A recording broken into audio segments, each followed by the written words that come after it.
According to SCB, in a nutshell, the Thai economy in Q1 2020 contracted following the direct hit of COVID-19 pandemic, which severely weakened the tourism and export sectors. The economy was further hampered by delayed government disbursements that stalled government consumption, expenditure, and investment, as well as the harsh drought that dwarfed the supply of various key agricultural products. The key indicators of such situations are as follows.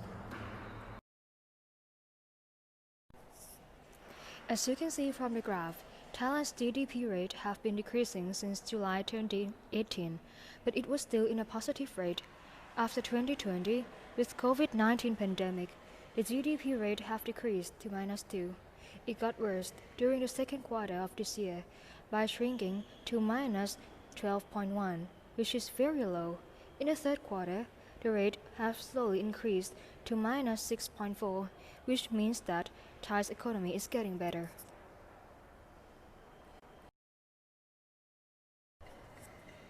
According to Statista website, most of the population is working age and employed.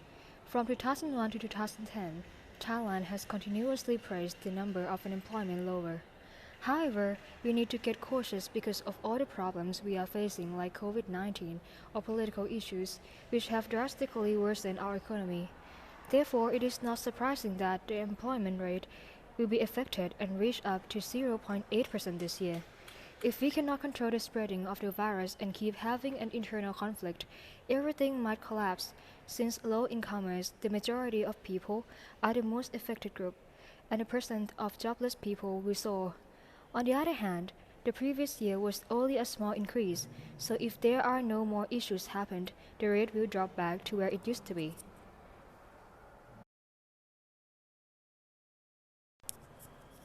It can be seen from the graph that the inflation rate of Thailand has been fluctuated since the beginning of the 1st January 2019 to February 2020.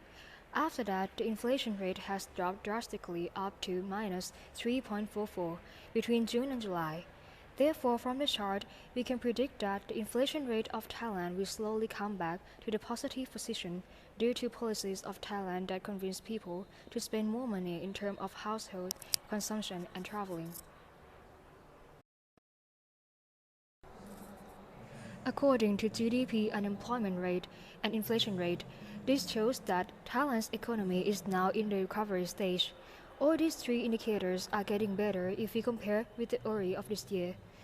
This shows us a good sign of Thailand's economy, as people know how to deal with the recession and the COVID-19 pandemic, and the government tries to pull out their policies to keep Thailand's economy.